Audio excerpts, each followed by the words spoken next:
The night air was thick with tension as Commander Tameichi Hara stood on the bridge of the Amatsu-Kaz. It was November 13th, 1942, just past 1:45 a.m., and the destroyer was cutting through Iron Bottom Sound, that infamous stretch of water near Guadalcanal where too many ships had gone to die. Overhead, star shells burst in white-hot flashes, painting the steel decks in ghostly hues. For 2 decades, the Japanese Navy had reigned supreme in night combat. But tonight, that supremacy was vanishing with each American salvo that found its mark before Hara could even spot the muzzle flash. Through the reinforced glass, Hara saw what his training had never prepared him for. Shells rained down with uncanny precision, arriving as if guided by an unseen hand. His instincts told him this was impossible. American ships shouldn't be able to fight like this in the dark. Yet the USS Helena had found them, its guns directed by something new and terrifying: radar. When Hara dared to illuminate the horizon with his searchlights, the response was brutal. A barrage tore through the Amatsu-Kaz, killing 43 of his men in a heartbeat. 3 kilometers away, Japan's pride, its battleship veteran of Pearl Harbor, shuddered under a relentless assault from American ships it couldn't even see. For Hara and his crew, this wasn't just another battle. It was the unraveling of an entire military doctrine. The Imperial Navy's belief that it owned the night, cultivated meticulously since the Russo-Japanese War, was being dismantled in real time by a force that fought without light. Hara wasn't alone in his confusion. Japanese naval strategy had long revolved around visual mastery.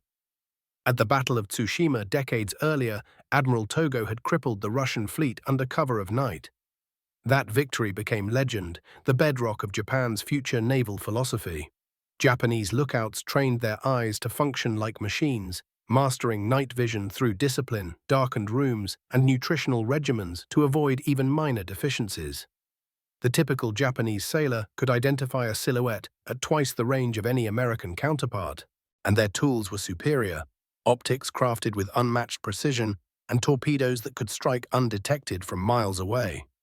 On paper and in early battles like Savo Island, the Japanese had proven themselves deadly in the dark. But now the math was changing. Hara realized that this was no minor skirmish. It was the beginning of something bigger, something irreversible. The Americans had brought a weapon that shattered the very foundation of Japanese strategy. As he clutched the railing, flames reflected in his eyes, Hara felt the tide of history turning. What the Japanese command hadn't yet understood was already unfolding around them. This was not a battle between ships. It was a battle between doctrines, between human eyes and machines that could see without light. Radar had arrived, and it was rewriting the rules of war. The silence that followed each American hit wasn't just the aftermath of impact. It was the sound of an empire's illusions dying in the night. Long before that fateful night in 1942, the Imperial Japanese Navy had cultivated an almost mythical belief in its night-fighting capabilities. This wasn't mere bravado, it was the product of decades of strategic development and cultural pride.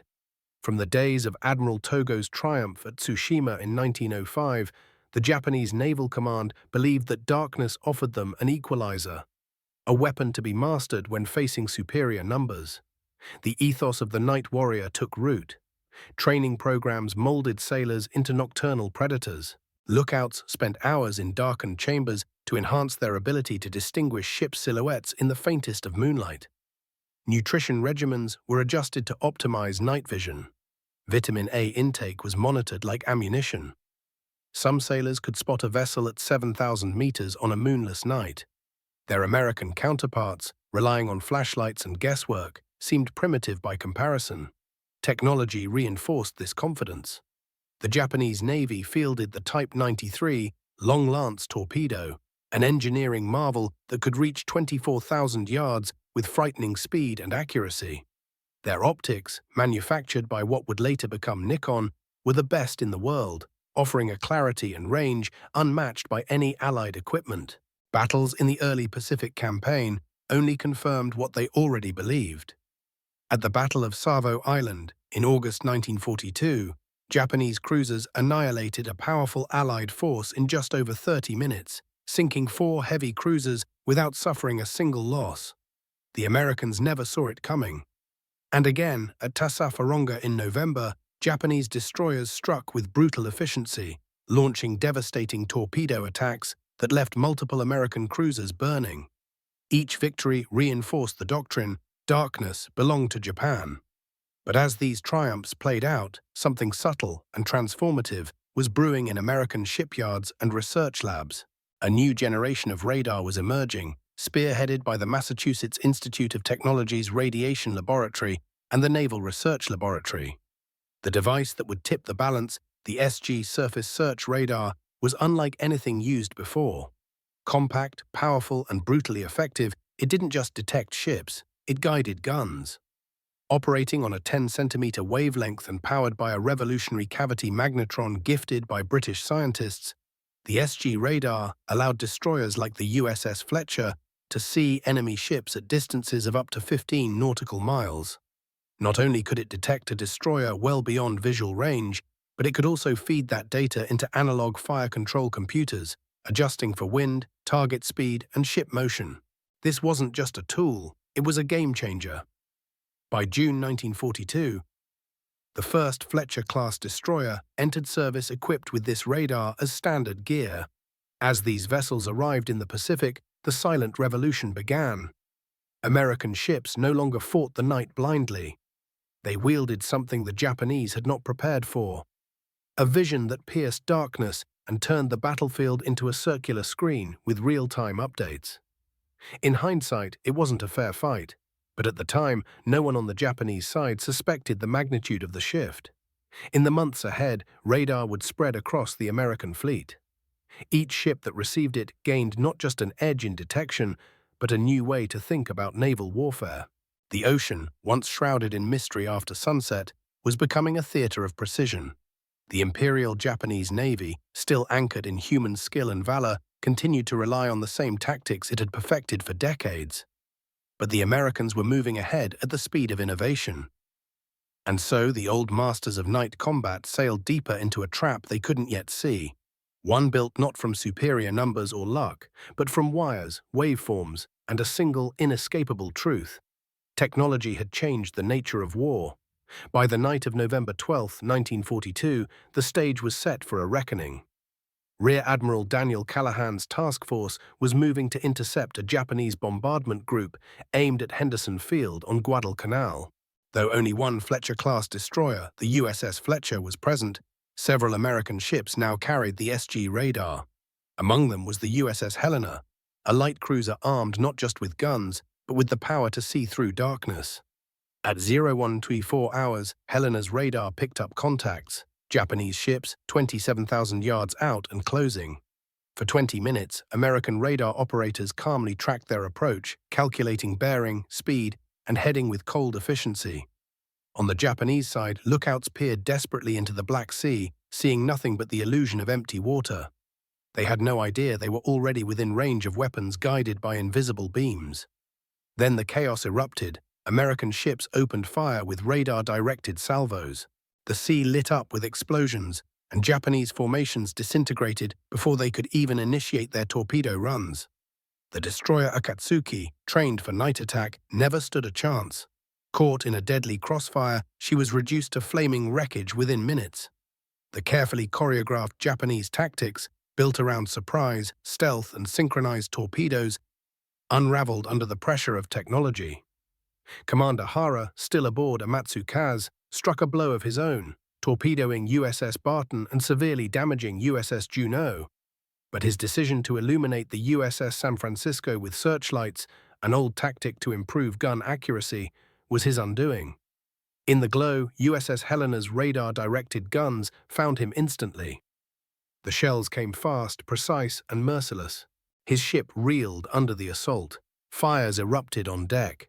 Bodies were dragged from the twisted metal. 43 sailors didn't survive. Worse still was the fate of the Japanese battleship Hiei, flagship of Vice Admiral Hiroaki Abe. Caught in the squall-filled night with no visual contact, she became the focus of concentrated radar-guided fire. 85 shells tore through her frame, her bridge was wrecked, steering failed. Fire spread unchecked through her superstructure. What should have been a bold statement of Japanese firepower became a slow public execution. The next day, Hiei was scuttled, marking the first loss of a Japanese battleship in the war. The lessons were brutally clear. Darkness no longer favored the Japanese. The Americans had stripped it from them. Their mastery, built on generations of training and sacrifice, was now obsolete. And worse, they didn't even understand why. Back in Tokyo, planners studied battle reports in disbelief. How could the Americans be firing so accurately, at such long ranges, in conditions where no enemy had ever succeeded before? They speculated about lucky guesses, perhaps hidden spotters on the islands. But the truth was far simpler and far more devastating. Aboard American ships, men no longer relied on their eyes. They relied on glowing screens, rotating antennas, and a new kind of warfare that didn't care for tradition. It only cared for data. What Hara had experienced firsthand was no isolated incident. It was a preview of the nightmare to come. Japan's belief in the invincibility of its night tactics had collided headfirst with the cold logic of radar. And from that collision, a new era of naval combat had emerged. An era where machines saw farther than men, where silence and darkness no longer provided cover, where victory no longer belonged to the brave, but to the prepared. In the weeks that followed, the full impact of the radar revolution began to surface. Japanese officers, clinging to outdated doctrines, struggled to understand how everything they'd trained for was being dismantled. Each battle brought fresh losses. Each report raised more questions than answers. But the Americans knew exactly what was happening. They had already stepped into a new dimension of warfare. The SG radar was not just a tool. It was a battlefield equalizer, a god's eye view that turned even the most chaotic engagement into a calculated affair. Installed on destroyers, cruisers, and even battleships, this radar could track moving ships, torpedoes, and submarines with astonishing precision. It operated in fog, rain, or smoke. It didn't matter if it was day or night. The system saw everything. Each radar set was connected to analog fire control computers, calculating firing solutions within seconds. Gun crews no longer aimed by instinct or training, they followed data. The Mark 37 gun director worked in concert with the radar, accounting for every factor: target speed, direction, ship roll, even wind. And the 5-inch guns fired with machine-like rhythm, 15 to 20 rounds per minute, each salvo guided by invisible precision. On the Japanese side, the cracks were widening. Their best radar, the Type 22, was bulky, underpowered, and unreliable. It worked under perfect conditions, but battlefields rarely offered perfection. The radar could detect a destroyer at 10 nautical miles, under ideal circumstances, but its accuracy was poor and its performance inconsistent. Of the first 60 units built, fewer than a dozen actually functioned in combat. Japan had the scientific talent. Dr. Hidetsugu Yagi had invented the directional antenna that powered modern radar systems. But internal divisions, especially between the Army and Navy, meant breakthroughs were either ignored or misapplied. Yagi himself was sidelined. When Japanese forces captured British radar sets with Yagi antennas, they didn't even realize the design bore a Japanese name. While America poured resources into innovation, Japan clung to tradition. The MIT Radiation Laboratory grew to nearly 4,000 personnel, producing thousands of SG radar units and training an entire corps of specialists. By contrast, Japan's Naval Electrical Research Department had fewer than 300 staff members. Industrial output told the same story. By war's end, the US had produced over 100,000 radar sets. Japan barely 300. These numbers weren't just statistics, they were life and death. The American Navy could deploy new systems, test them in combat, refine them, and mass-produce upgrades within months. Japan couldn't even get reliable units into the field. As radar became central to American naval doctrine, Japanese commanders continued to train lookouts, to trust in torpedo salvos, to maneuver in the dark as they always had. But the darkness no longer offered protection. On the night of October 6, 1943, at Vella, the USS Selfridge detected and evaded long-lance torpedoes using radar. These torpedoes had once been the terror of the seas, silent, fast, and deadly. Now they were visible. They could be tracked, avoided, and countered. The technology that had made Japan a force to be feared had been nullified. Commander Hara, who had once believed in the purity of the night fight, saw it happening again and again. Ships vanishing before contact, torpedoes missing their marks, enemy fire arriving from beyond sight. His instincts told him something had changed. But by the time the truth reached Japan's high command, it was too late. The war had entered a new phase, one where machines whispered secrets through waves and oscilloscopes, and death came from the dark, not by luck or skill, but by design. The sea no longer belonged to those who trained hardest. It belonged to those who could see farther, faster, and clearer than ever before. By early 1943, the Japanese Navy could no longer deny the shift. Night after night, their destroyers were hunted, struck, and sunk before they could even engage. The Tokyo Express, those high-speed destroyer runs that once resupplied Guadalcanal with daring efficiency, was now bleeding ships. The Americans, equipped with radar and growing confidence, had learned how to listen to the ocean in a way the Japanese never imagined. Captain Rizo Tanaka, one of Japan's most respected destroyer commanders, saw the writing on the wall. His squadron had led numerous night missions with skill and bravery, but now escape was becoming a rare luxury. In a 1956 article for the U.S. Naval Institute, Tanaka would later admit what had once been unthinkable. American radar had undone everything he had trained for. What made radar so terrifying wasn't just its power, but its consistency. The SG radar didn't tire, it didn't miss in poor weather. It didn't blink in the face of smoke or storm. It simply worked, scanning the sea every 2 seconds, updating positions with eerie precision. American destroyers no longer needed to wait for visual contact. They tracked, closed in, and struck before the Japanese ever knew they were there. The final blow to Japanese night supremacy came in a chillingly perfect demonstration off Cape St. George. On November 25, 1943, 5 Japanese destroyers were attempting a transport run. They were intercepted by Captain Arlie T. Burke's squadron, 5 radar-equipped American destroyers known as the Little Beavers. The engagement unfolded entirely in darkness, but for Burke's men, it was as clear as daylight. Guided solely by radar, Burke's ships tracked the enemy with clinical precision. They launched torpedoes and opened fire before the Japanese ever detected them.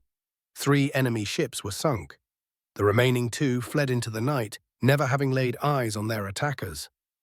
American losses, not a single casualty, no damage, no confusion, just a clean, calculated dismantling. Burke's after-action report was almost emotionless. He wrote, "Entire engagement conducted by radar plot. Visual contact with enemy never achieved nor required." This wasn't just a tactical win, it was a funeral for an entire era of naval warfare. The masters of the night had been dethroned without even seeing their opponent. Back in Japan, naval leadership scrambled for answers. Radar countermeasures were proposed. Aluminum chaff, deceptive signals, but nothing stuck. Japan's limited industrial base and inter-service rivalries meant their radar development lagged far behind. And even when they built sets, most didn't work. Officers stopped trusting them and reverted to visual methods that no longer had any place in this new world. The psychological toll on the Japanese Navy was immense. Their edge, their pride, had been stolen. Sailors who had trained for years to operate in darkness now faced enemies who were invisible, unmissable, and untouchable. Battle reports became grim reading. Torpedoes launched into empty seas, ships shelled from miles away, and no answers for why or how. What was once a tactical advantage had become a strategic vulnerability. The very thing that had made the Japanese Navy so feared now left them blind. Commander Hara, watching the horizon from the battered deck of the Amatsu-Kaz, must have felt it in his bones. The cold realization that the age of man had given way to the age of machine. And in that transition, the once invincible night warriors of the Pacific had become relics, outmatched, outmaneuvered, and increasingly irrelevant in a war they no longer understood. The waters of the Pacific had always been vast, mysterious, and perilous, but by 1943 they were something else entirely. Electronically mapped, dissected by invisible beams, and deadly in a way the Japanese Navy could no longer counter. For the United States Navy, This wasn't just a strategic transformation, it was a revelation. They now owned the night, and with it, the initiative in nearly every engagement.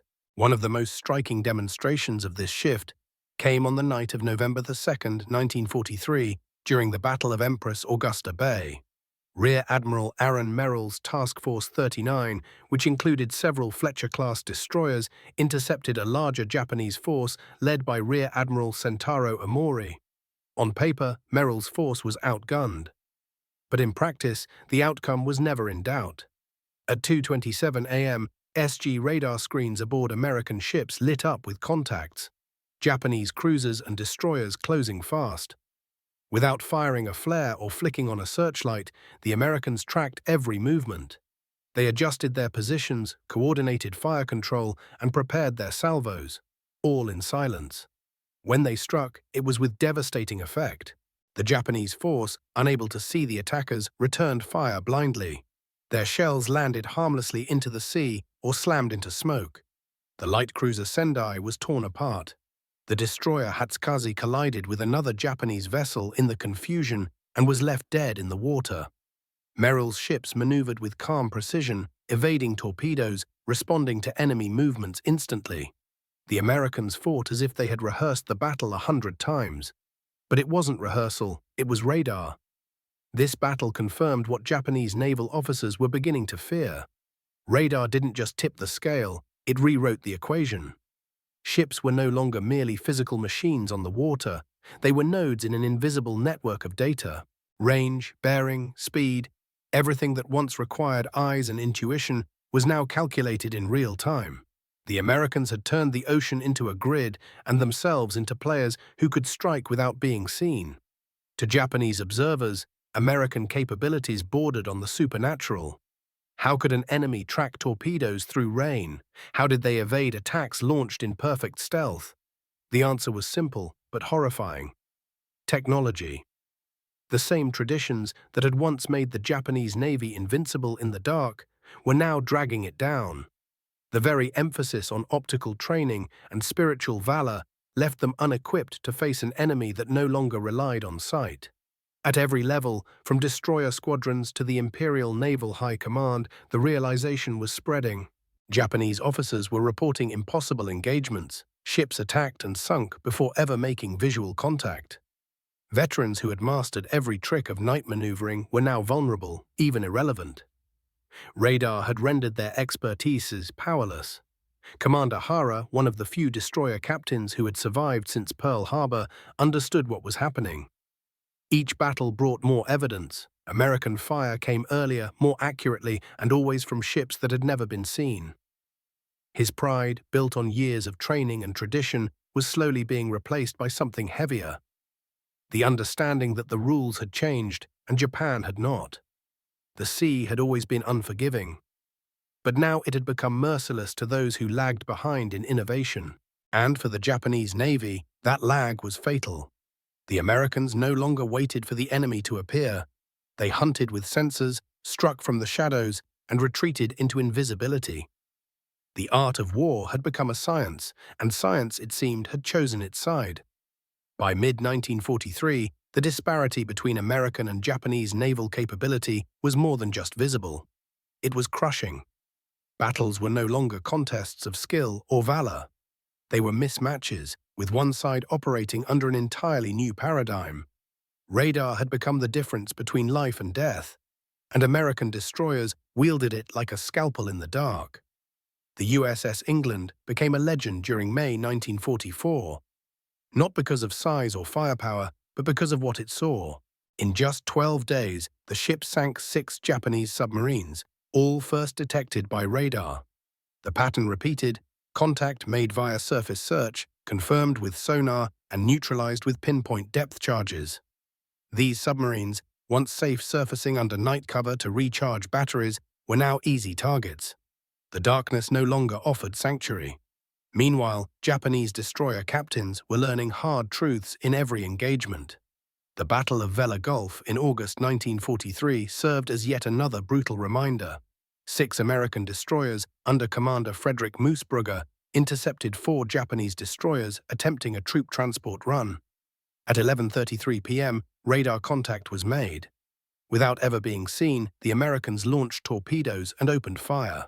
3 Japanese ships, Hagikaze, Arashi, and Kawakaze, were obliterated.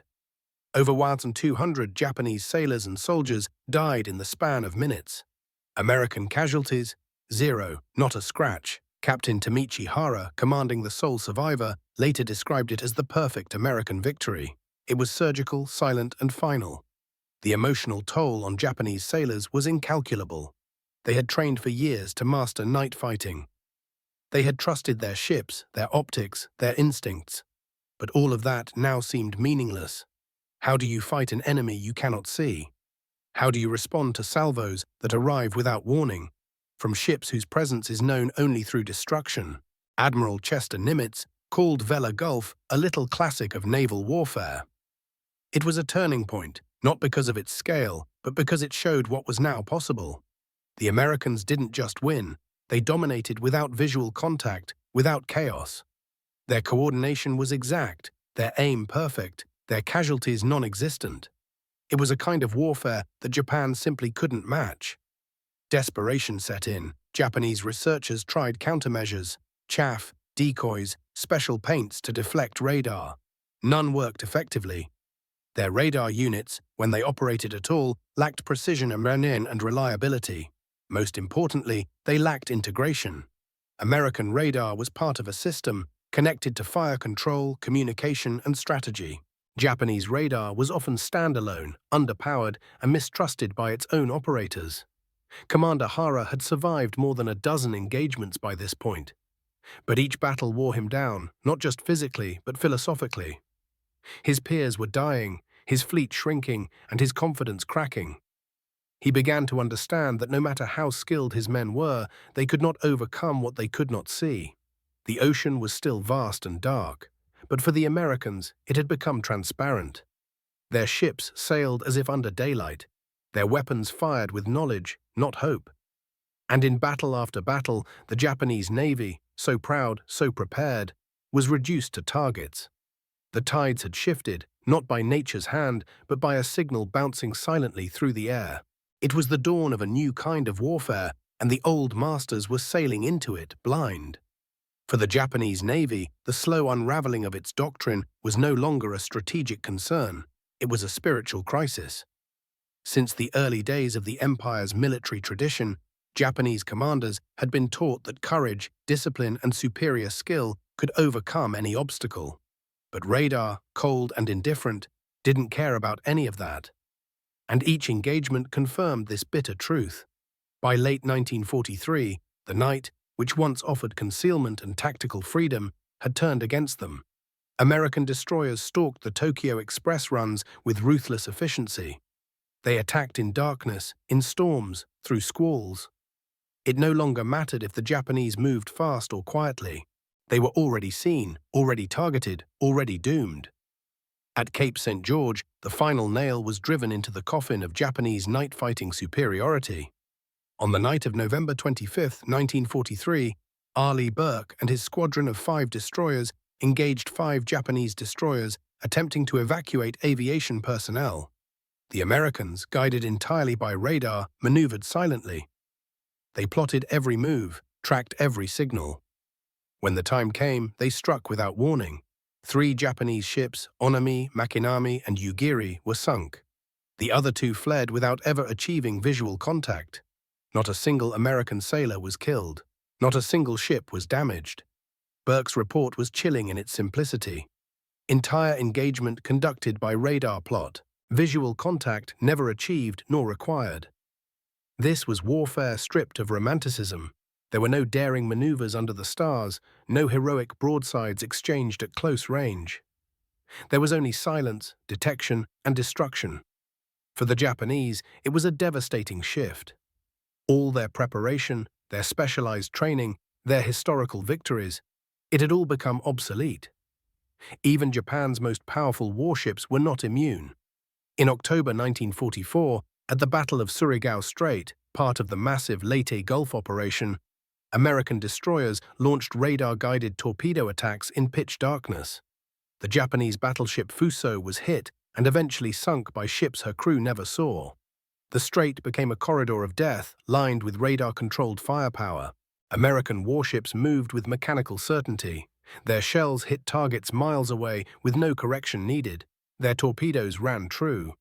Japanese vessels, reliant on colored dye markers to track fall of shot, white for Yamato, pink for Nagato, green for Haruna, were rendered helpless. These dyes might have helped spotters in clear daylight, but against radar, they were theater in a war that had no more audience. The philosophical reckoning was profound. The Bushido Code, the heart of Japan's warrior culture, taught that spirit could triumph over steel. But now radar had introduced a new equation. The warrior's courage meant nothing if he was dead before he could draw his sword. The best-trained lookout was useless against a signal that pierced fog and distance.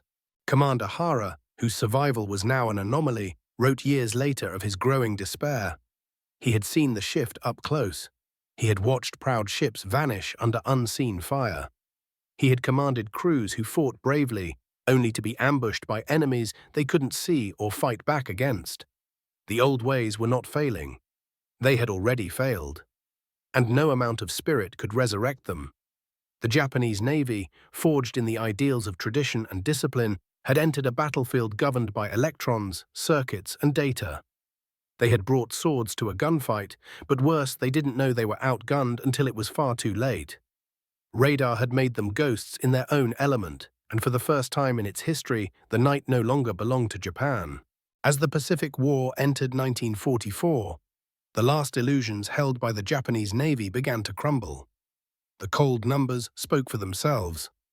American destroyers were winning night engagements at a ratio that bordered on the impossible. Nearly 12-1. Each battle reinforced the same lesson: those who could see first won, and those who still relied on eyes alone were being hunted. The Americans were not just deploying radar, they were refining it, scaling it, integrating it into every ship, every fleet maneuver. By now, 175 Fletcher-class destroyers had been built, all equipped with the powerful SG radar. These were not just warships, they were mobile sensor platforms, striking with accuracy from ranges the Japanese could not even detect. Each destroyer carried not only weapons, but knowledge. The Japanese had built only 32 destroyers in the same time frame.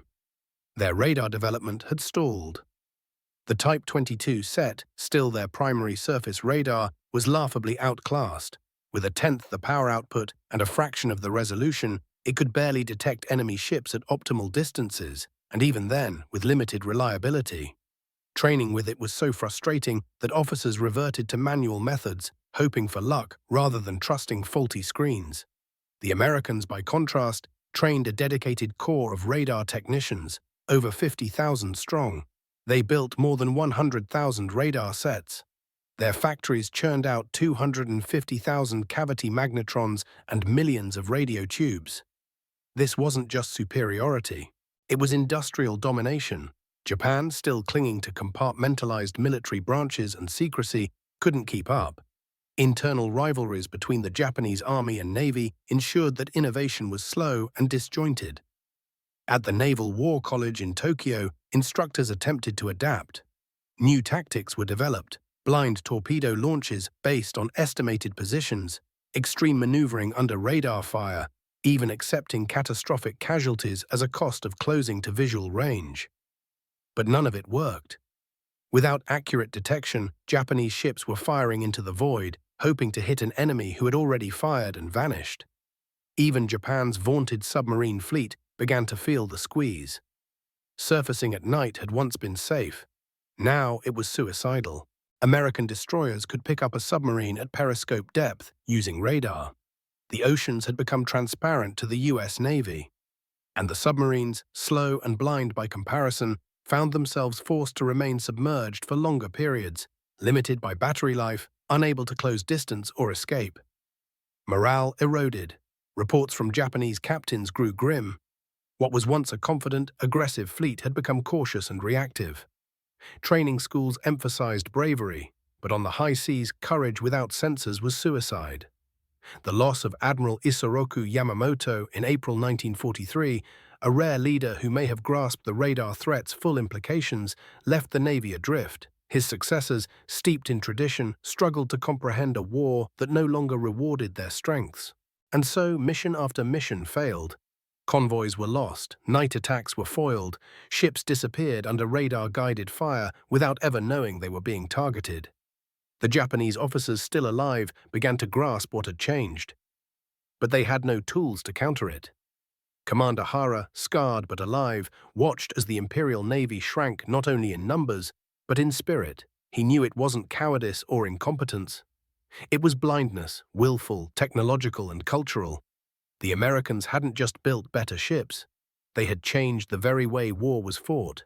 And for those still clinging to the past, the sea had become a graveyard. The advantage had shifted so thoroughly that survival itself was now the best outcome a Japanese ship could hope for. By the summer of 1944, the technological chasm between the US and Japanese navies had become an unbridgeable void. The Imperial Navy, once feared for its daring and precision, now found itself helplessly reactive. Its finest captains were either dead or sidelined, and the surviving crews were being fed into a machine they couldn't see, couldn't escape, and couldn't understand.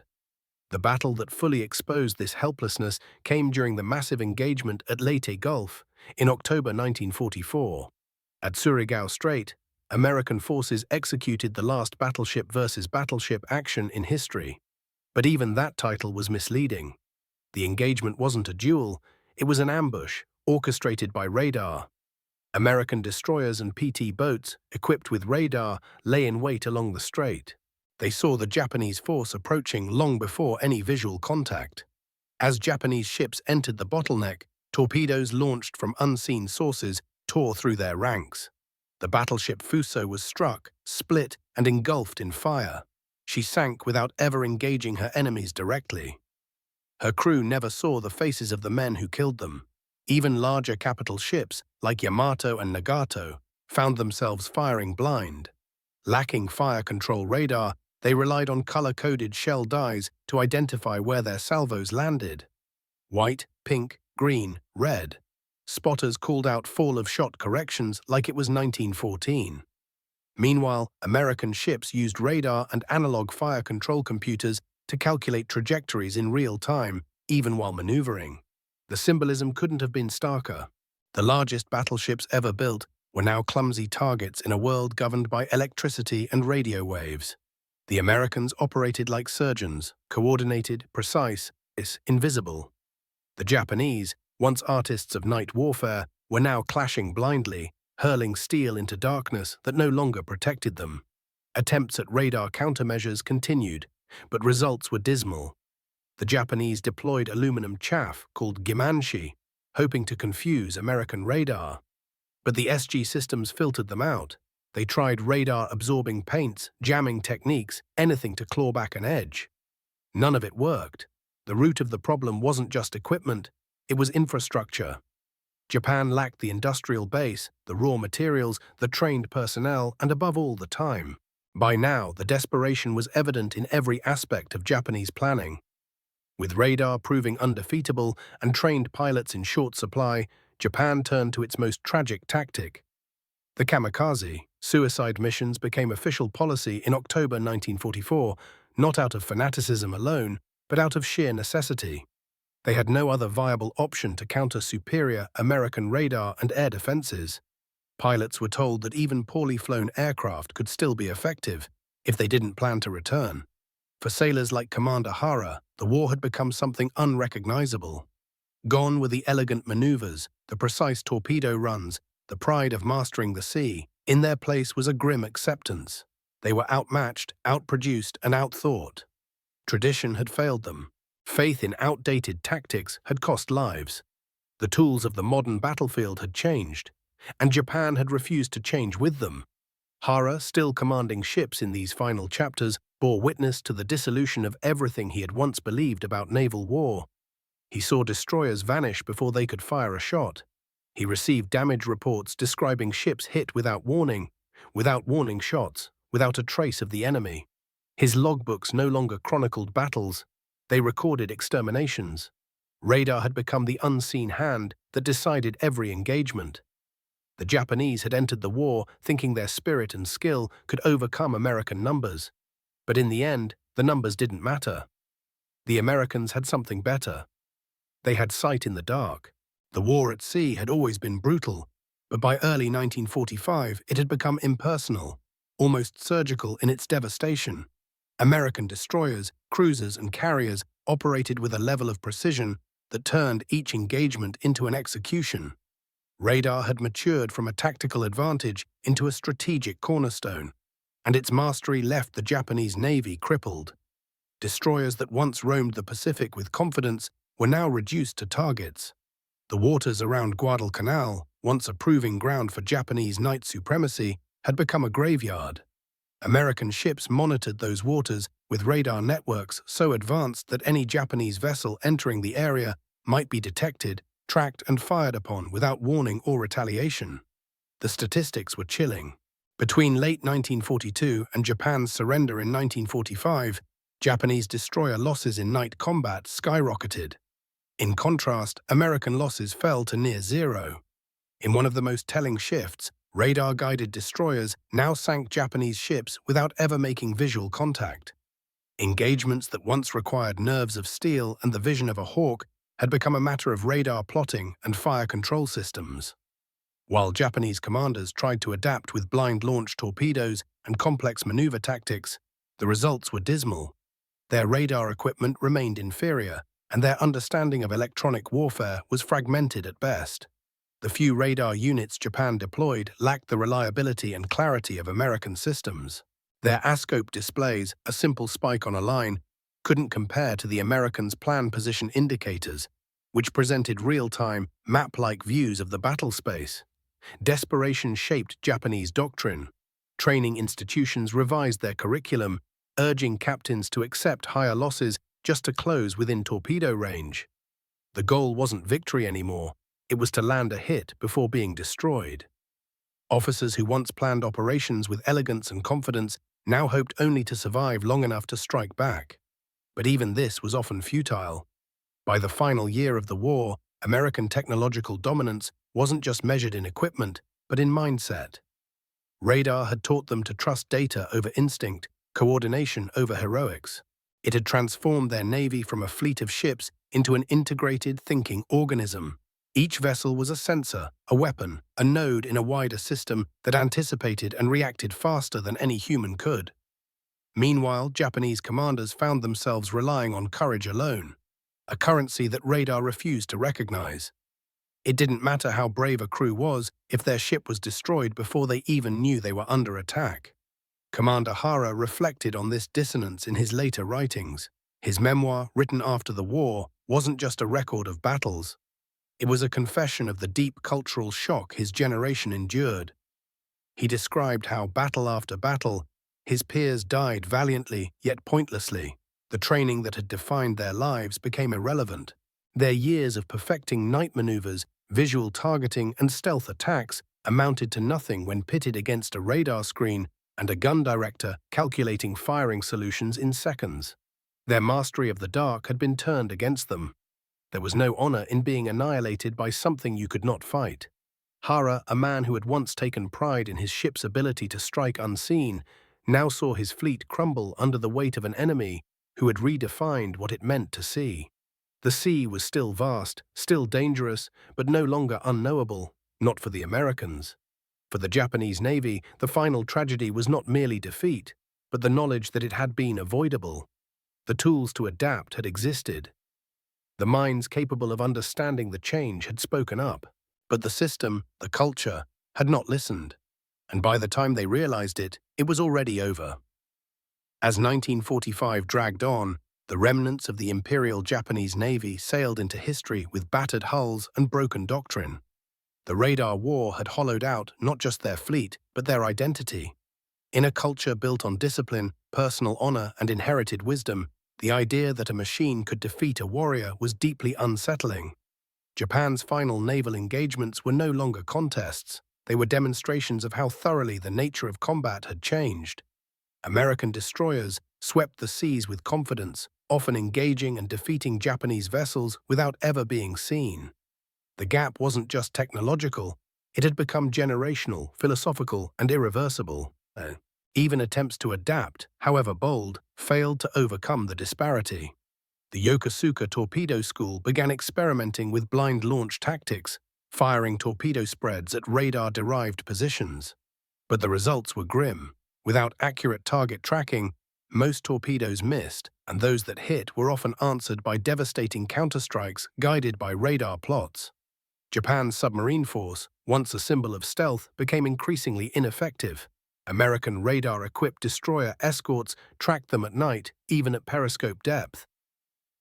These vessels had to remain submerged for long periods, reducing speed to a crawl and battery life to hours. They could no longer approach enemy formations, much less deliver successful attacks. The ocean had turned into a surveillance grid, and every Japanese submarine within it was prey. Commander Hara, who had survived 16 major engagements, now found himself a relic of an older world. He had seen firsthand the slow death of everything his generation believed in. Ships he had once served alongside now lay rusting beneath the waves of iron-bottom sound. Men he had trained with were gone. And yet, the war continued, with fewer resources, fewer answers, and a growing sense of futility. In battle reports, the same phrases appeared over and over again. Enemy not sighted, engaged without visual contact. Fire came from unknown position. It was as if the sea itself had turned hostile, no longer a vast arena of heroic struggle, but a killing field dominated by invisible hands. The Japanese Navy didn't just lose ships. It lost the ability to understand the battlefield. Wartime assessments began to acknowledge the scale of the problem. Operational planners no longer spoke of surprise night attacks or stealthy torpedo runs. They spoke, instead of mitigating losses, of choosing when not to engage. Orders from the combined fleet headquarters reflected the new reality.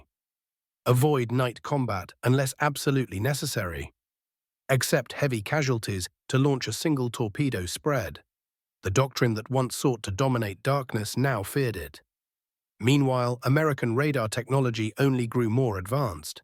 The SG systems were upgraded, with better range, clearer returns, and integration into even more systems. Destroyers now carried radars that could detect surfaced submarines at 18 miles and track periscopes at 3. There was no safe place left on the water, not in fog, not in rain, not even in the blackest night. What had begun as a tactical edge had matured into full-spectrum dominance. The Americans were no longer just better at fighting in the dark, they had eliminated the concept of darkness entirely. Their ships moved through it as if under daylight. And in every engagement, they proved that knowledge, not courage, now decided who lived and who died. The end was coming, and everyone knew it. Japan's naval command faced a bitter truth. The mastery they had spent decades building had been made irrelevant in just 2 years, and no amount of honor, bravery, or sacrifice could bring it back. The ocean had changed, the war had changed, and the men who had once ruled the night were now strangers in a world no longer theirs. By the final months of the war, the Imperial Japanese Navy was no longer a fleet, it was a memory. Of the 70 modern destroyers Japan had at the outbreak of war, only a dozen remained operational. Many had been lost not in grand battles, but in silent, one-sided encounters where the enemy remained unseen. The seas had turned against them, not by nature, but by technology. The Americans had proven that control of the electromagnetic spectrum was now as critical as control of the seas themselves. Radar was no longer just a detection tool. It had become the eyes, the reflexes, and the mind of the fleet. It was integrated into every movement, every shot, every decision.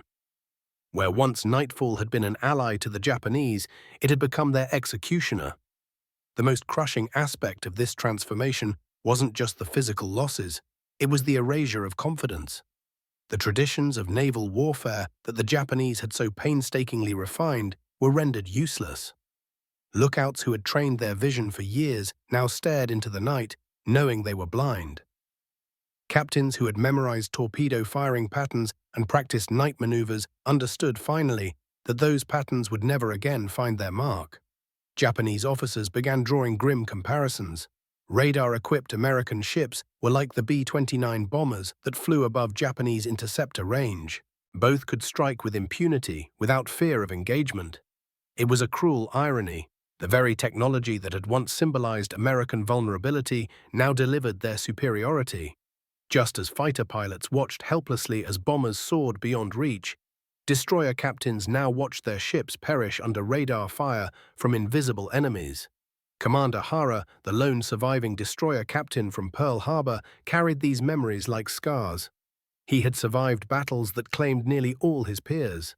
In his post-war memoir, he would write not just of heroism and hardship, but of a slow, dawning understanding that the world had changed and Japan had refused to change with it. He recalled the helplessness of watching a ship break apart under shell fire from beyond the horizon, the futility of training men to be brave, only to see them killed before they could even respond. He described radar not as a weapon, but as a force of nature, unseen, unstoppable, and entirely beyond the reach of even the most skilled warrior. Japanese naval leadership had failed to grasp the speed of innovation. They had dismissed early warnings, sidelined their best technical minds, and doubled down on outdated strategies. Even when evidence mounted, ship after ship lost without visual contact, they clung to the belief that valor could prevail. But radar did not measure valor. It measured distance, bearing, speed, and it gave that information to the side that knew how to use it. In the post-war years, the United States Naval War College would summarize the transformation succinctly. Future naval combat will be determined by electronic capabilities rather than seamanship. It was a statement born from experience. The war in the Pacific had not just been won by ships or men, but by those who understood what it meant to see through the dark. The Japanese Maritime Self-Defense Force, established in the 1950s, took that lesson to heart. Their doctrine would no longer rely on traditional night combat, but on sensor integration, electronic warfare, and joint force communication. The legacy of the radar war was etched into their foundations. For those like Hara, the war never stopped echoing. Each memory was a reminder of what had been lost, not just ships or comrades, but a way of thinking. In the end, he realized that the true revolution had not occurred on the battlefield, but in the mindset of those who refused to evolve. And by the time they opened their eyes, they were already surrounded by darkness that no longer hid them, but buried them. By the time Japan surrendered in August 1945, the full scope of its naval defeat had become undeniable. The destroyer fleet that once patrolled the Pacific with supreme confidence was decimated. The few ships that remained were battered, outdated, and hopelessly outclassed. Radar had stripped them of their greatest strength, and the sea they once ruled had turned silent and merciless. The statistical contrast was devastating. From July 1943 onward, Japanese destroyer losses in night combat totaled 47. American destroyer losses in the same period? Just 4. It was a staggering 11.8 to 1 exchange ratio. In an arena where Japan had once held superiority, it now suffered catastrophic disadvantage. Technologically, the differences were generational. The American SG radar operated at 3 GHz with a 50 kW power output, detecting destroyers at over 15 nautical miles, accurate to within 40 yards in range and 0.5 degrees in bearing. Its plan position indicator display gave operators a real-time bird's-eye view of the battlefield. In contrast, the Japanese Type 22 radar, operating at a lower frequency with a mere 2 kW power output, was accurate to within 300 yards, when it worked at all. Most critically, it lacked the integration necessary for fire control. It showed distance as a spike, not position on a screen. Even when Japanese forces captured British radar systems or discovered cavity magnetrons, they failed to reproduce them. They didn't realize that one of the core technologies, the Yagi antenna, was invented by a Japanese scientist whom their military had marginalized. That irony stung hard, and it underscored a deeper issue: the disconnect between Japan's technical knowledge and its operational leadership. The Americans had made radar the center of naval combat. Every decision, every movement, every strike was informed by electronic intelligence. Their ships didn't guess. They knew. Japanese commanders, steeped in tradition and spiritual resolve, failed to make that leap. They continued to plan battles around visual contact, even as those battles became death traps. They sent brave men into the night with tools that no longer worked against an enemy they could neither see nor touch. The tragedy wasn't just in defeat, but in the certainty that it didn't have to end this way. Japanese engineers had the talent, their officers had the discipline, but the institutions around them resisted change, feared innovation, and suppressed uncomfortable truths. In doing so, they doomed an entire generation of sailors to fight in the shadows of a war they no longer understood. Commander Hara survived, but at great cost. He had watched every assumption he believed in collapse. His survival wasn't proof of success, it was a burden of memory. He saw the transition from an art of war to a science, from personal valor to systemic dominance. And he knew that this change would define not just the outcome of the war, but the wars to come. When he later wrote his memoir, Japanese Destroyer Captain, Hara was brutally honest. He didn't sugarcoat the mistakes, he didn't excuse the failures. He told the story of a navy that entered the greatest conflict of its time, armed with courage, tradition, and steel, but blind to the storm of electrons rising just beyond the horizon. As the last ships burned and the last torpedoes missed their mark, one truth became unshakable. The sea had become a domain of machines, and those who failed to master them were swept away, not by tides or fate, but by their own refusal to see.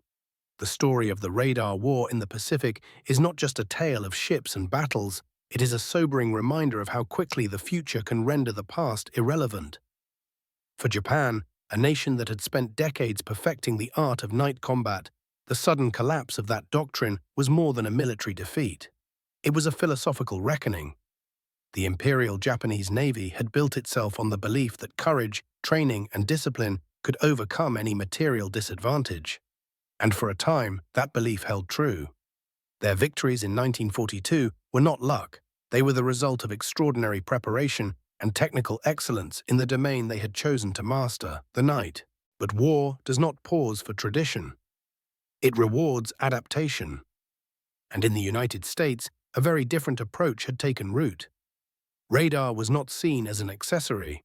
It was the future. American engineers, scientists, and commanders recognized its potential and poured everything into it. Funding, manpower, urgency. What emerged was not just a new tool, but a revolution in warfare. The SG radar, paired with fire control systems and mass production capabilities, gave the U.S. Navy something new: the ability to see in the dark, to coordinate flawlessly, and to strike with near-perfect accuracy. It negated the advantages Japan had so carefully cultivated. It stripped away the value of decades of training in the span of months. In the end, the radar war was won not by numbers alone, nor by individual bravery, but by a system, an interconnected, evolving machine that combined science, strategy, and relentless production.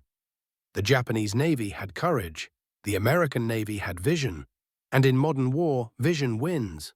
Commander Hara's final reflection captures the essence of this transformation. He wrote, "We were the masters of night, but in just 18 months, we became its victims." His words are not bitter but honest, a tribute to those who fought and a warning to those who might forget. The deeper meaning of this story lies in its lesson. In warfare, as in life, those who fail to see the change coming are the first to fall. And when the lights go out, it is not the bravest who survive, but those who still know how to see. If you found this story powerful, we invite you to like this video, subscribe to our channel, and share your reflections in the comments below. What lessons do you think this history holds for the world we live in today? We'd love to hear your thoughts.